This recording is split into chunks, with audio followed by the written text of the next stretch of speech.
qu'au-delà des mers, là-bas sur le ciel clair, il existe une cité au séjour enchanté. El micrófono de Alicia Perris. Chaque soir, vers elle s'en va tout mon espoir. Elle existe partout. Ah oui. Et puisque c'est une pandémie. Et je trouve que, comme les Espagnols sont beaucoup vaccinés, je pense que c'est presque un peu moins dangereux que dans d'autres pays où il y a moins de vaccins. Mais je suis quand même content. Et puis, quand on est vivant, on prend des risques. Hein. Ah oui, et surtout une personne comme vous, hein, je connais un peu votre histoire.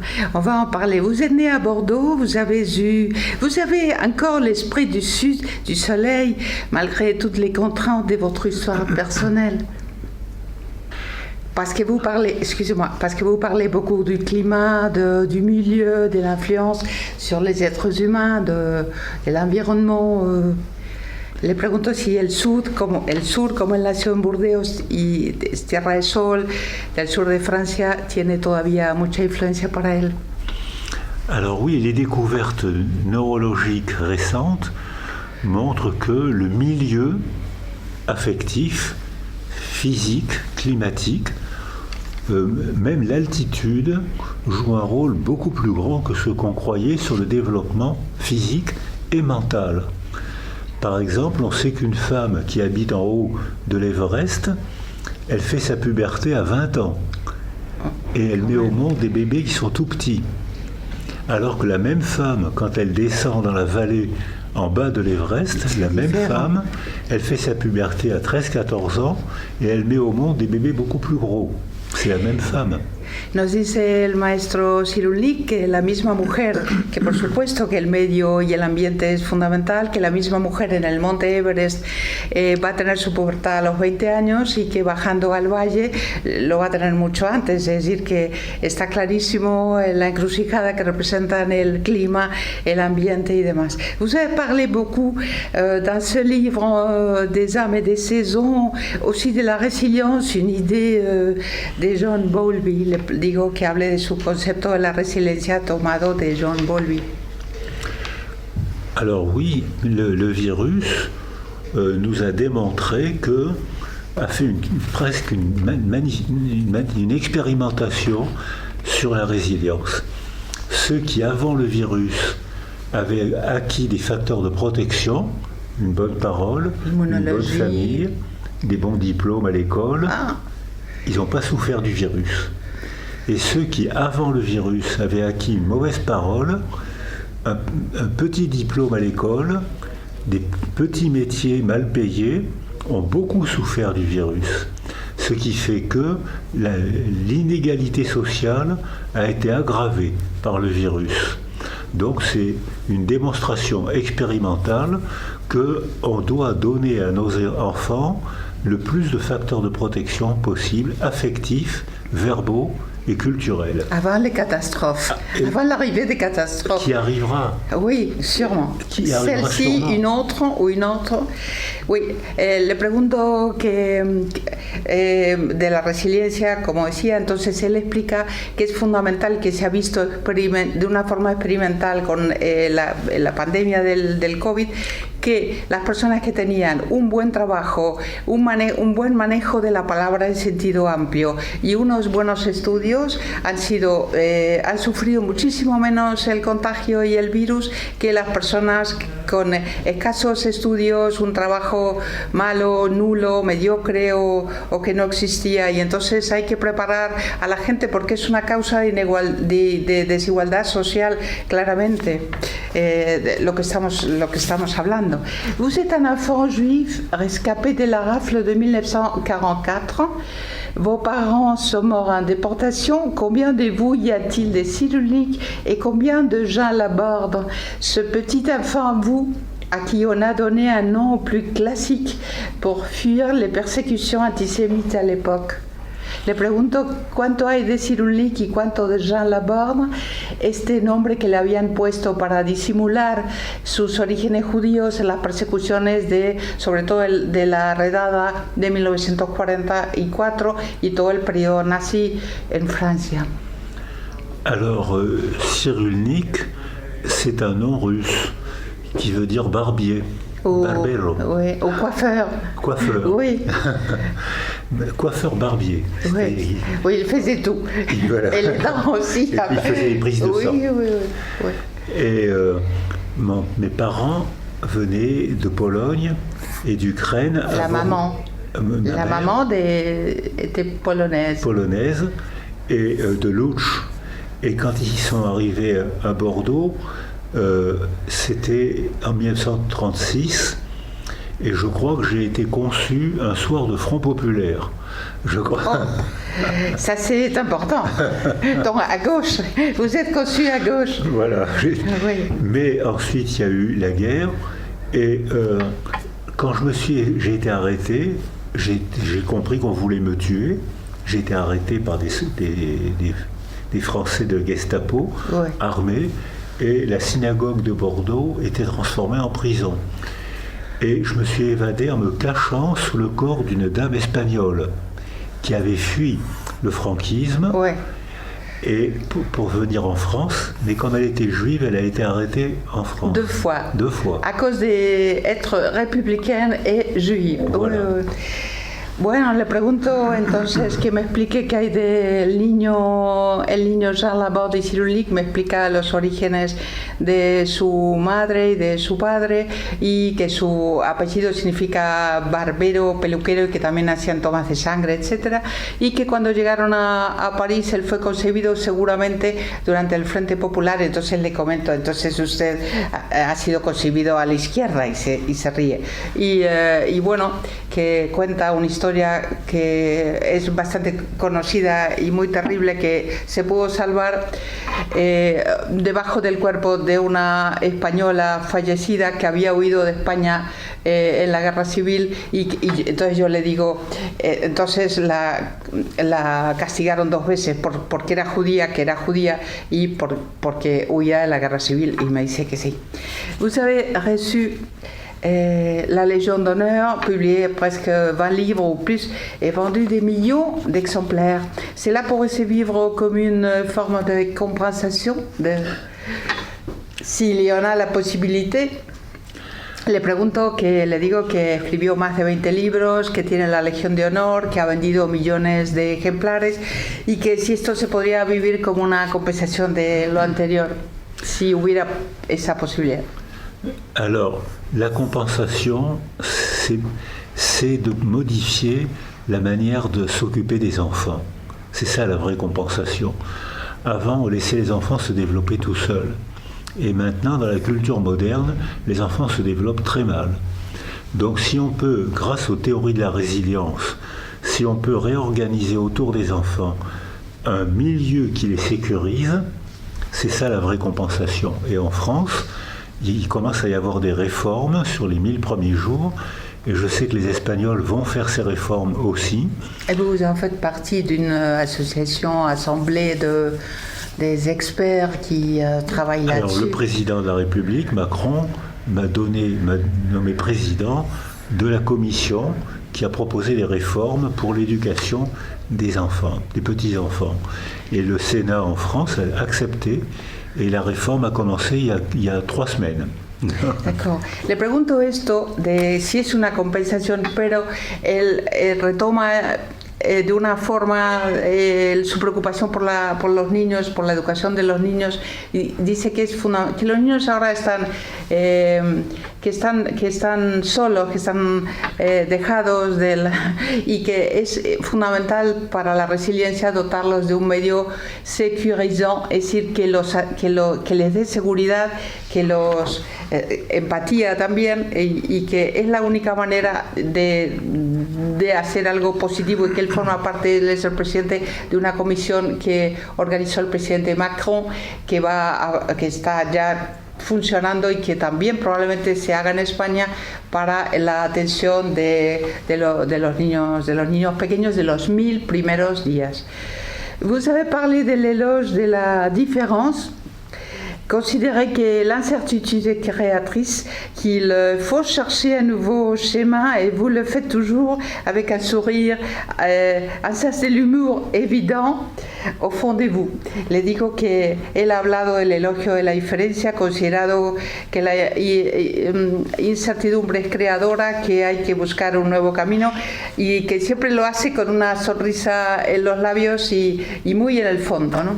C'est ça, vous savez, je perçois facilement chez vous, excusez-moi l'intrusion, cette sens de l'humour, cette, je sais pas, cette bienséance, cette commodité avec les autres, c'est confort, cette empathie, ouais. Alors merci de me dire ça, parce que j'essaye de pas trop me prendre au sérieux et j'essaye de me faire pardonner de dire des choses sérieuses. No, c'est pas un compliment, c'est vraiment un sentiment personnel. Me da las gracias porque le digo que él siempre tiene ese sentido del humor y dice sí, que él está encantado de que yo perciba esto y que bueno, que es su forma de disculparse, de decir cosas serias. Malgré des âmes et des saisons à l'éditorial Crédit, je voulais vous interroger puisque j'ai vu dans la grande librairie cette parution du livre, de votre dernier, j'imagine, livre pour l'instant, pour le moment, Chérif, mes chéris, préfet Courage Soubichi, en collaboration avec José Lenzini. Bon, c'est une histoire claire, si vous pourriez la résumer brièvement pour que les auditeurs de Radio Sefarad puissent avoir une petite scoop de ce nouveau livre. Le digo que si nos puede hablar de Sheriff Meshari, prefecto Coraje bajo Vichy, que es un libro que escribió con José Lenzini, contando un poco en racontant Maurice Papon, ces deux paradigmes antagonistes de Maurice Papon et du préfet algérien. En este libro él va a poner la figura de Maurice Papon, que va a ser un funcionario favorable y muy obediente de los nazis, y de otra parte, por otro lado, este señor Sharif Meshari, de origen argelino musulmán, que va a interpretar que aunque sea una orden recibida, eso no se puede tolerar. On ne peut pas tolérer certains ordres, comme a fait les sous-préfets de Jean Moulin à l'époque. Alors, j'ai pris cet exemple de biographie. C'est un musulman algérien qui fait des études en France, puisque l'Algérie est un département français. Oui. Il devient sous-préfet pendant le gouvernement de Vichy, qui collaborait avec le nazisme, et il refuse d'exécuter des ordres de persécution. On lui demande de faire la liste des Juifs de Limoges. Il ne la fait pas. C'était pour préparer une rafle. Oui, évidemment. On lui demande de contrôler les officiers de l'armée française pour pas qu'ils partent rejoindre De Gaulle. Ah oui, en Angleterre, oui. Il ne le fait pas. Oui. Il y a un attentat, on lui demande de faire une enquête pour arrêter les résistants. Il le fait pas. C'est un héros, quoi. C'est pas un héros, c'est un homme. Il se prend pas pour un héros. Il fait son travail de sous-préfet, mais quand ça dépasse sa morale, il le fait pas. Alors, mais vu de la partie des Papons ou des nazis, c'est un héros, même s'il il ne se voit pas comme ça. Él me cuenta que Sharif Meshari, prefecto, no obedece las órdenes de dejar, tienen que controlar a los oficiales para que no vayan a reunirse con De Gaulle en Inglaterra, no quiere hacer lista de judíos para evitar posibles redadas, y entonces llega un momento en que dice que aunque él es un funcionario, no se puede cumplir. Et c'est le cas justement opposé de Papon, qui est vendu à l'ennemi, on pourrait dire un peu sauvagement. Digo que es el caso opuesto de Maurice Papon, que dicho un poco brutalmente es un vendido a los enemigos, ¿no? Les mots juifs condamnés à mort, vous avez dit. Et aussi comprendre l'histoire, pas de juger. Il faut comprendre l'histoire, pas juger. Le digo al doctor Ciruli que él dijo la palabra judío es una condena a muerte y comprender la historia es no juzgarla. Y il y a des gens qui éprouvent un bonheur à se soumettre. Oui. C'est l'histoire en Argentine aussi pendant les dictatures, l'obéissance des obligés.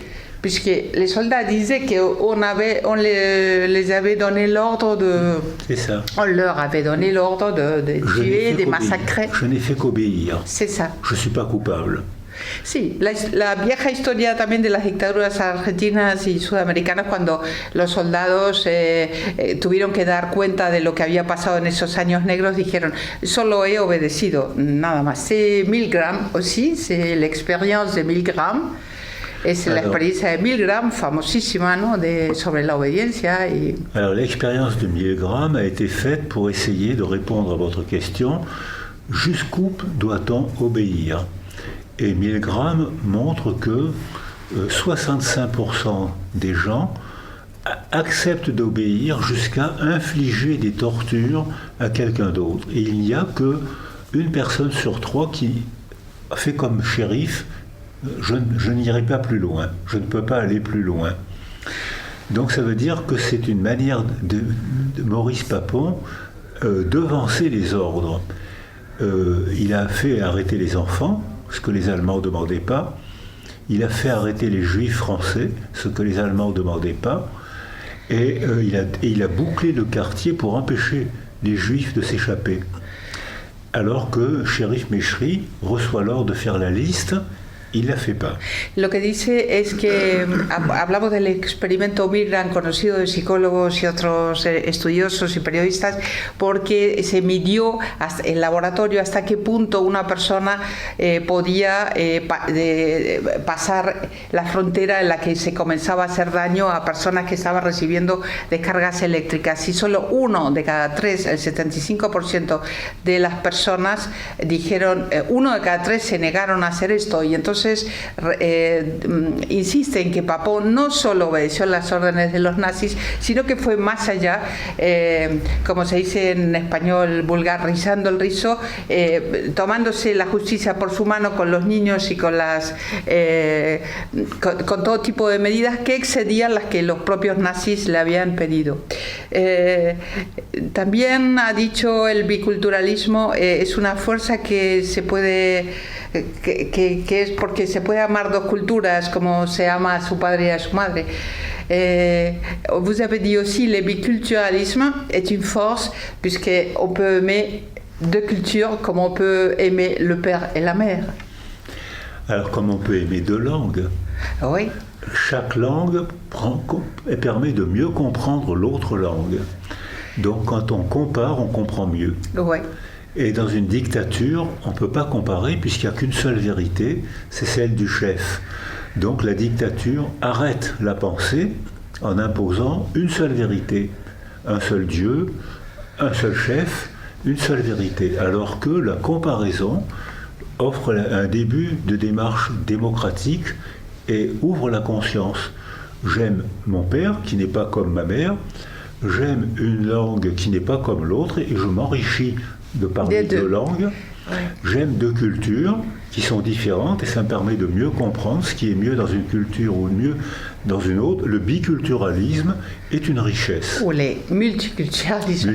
Sí, explica fantástico porque lo lleva a términos, digamos, supralingüísticos. Entonces dice que querer 2 culturas, es como querer 2 lenguas. Uno puede querer al padre y a la madre que son distintos y que esto sucede efectivamente gracias a la democracia porque en las dictaduras hay un pensamiento único. Es decir, solamente es aceptable o se puede hacer lo que se dictamina en todos los campos desde una persona o desde un organismo.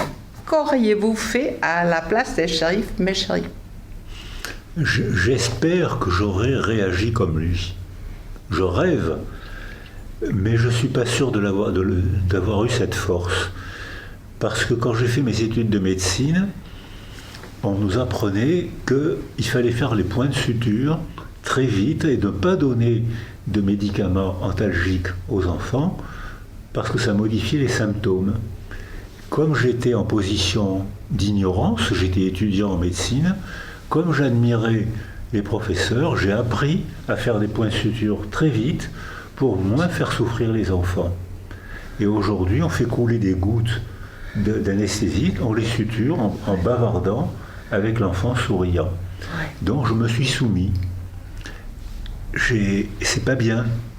Le pregunto al doctor Cirulicu si qué hubiera hecho él en lugar de Sherif Mesri, este subprefecto que desoyó y no atendió las órdenes nazis en favor de su población, y él dice que él sueña con haber sido como Sherif Mesri, el argelino que avestió en Francia, pero que desde luego no lo puedo asegurar, porque él cuando estudiaba medicina se sometió y le habían indicado que cosiera sin antiálgicos a los niños puntos de sutura y siguió las órdenes. On est en train de nouveau de faire la guerre, vous avez dit. Estamos otra vez en guerra.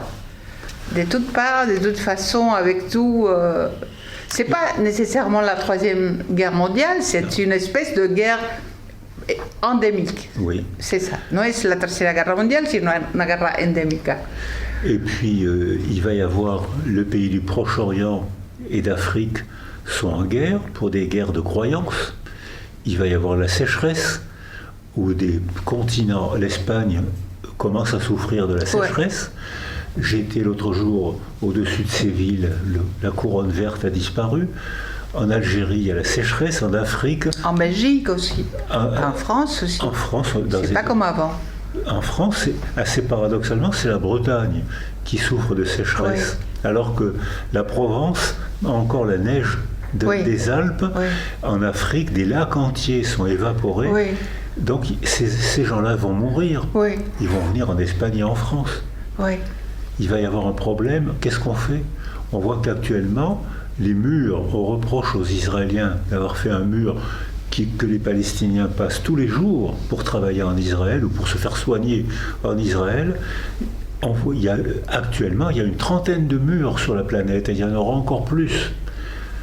¿Es que c'est bien? C'est une nouvelle guerra endémique, crónica. Sí, dice que efectivamente es una nueva guerra endémica, que hay más de 30 muros separando poblaciones, que también hay muros creados en países como Israel, que en cambio recibe población árabe que trabaja y que Palestina y que va a hacerse cuidar en Israel, pero que es muy importante también el tema de la sequía, porque se está viendo que la gente no van a morir y que no tienen posibilidades. Bon, on va terminer, vamos a terminar. Je vous remercie infiniment, vous et Khedissa, pour l'opportunité de cette interview, un cadeau, une révélation sur un personnage, un savant que je connaissais déjà, dont j'avais lu des livres, mais qui arrive maintenant comme un rêve, à toute sa vérité, al micrófono d'Alicia Perris, live à Madrid. Merci. Grand merci à vous, vraiment, à la prochaine.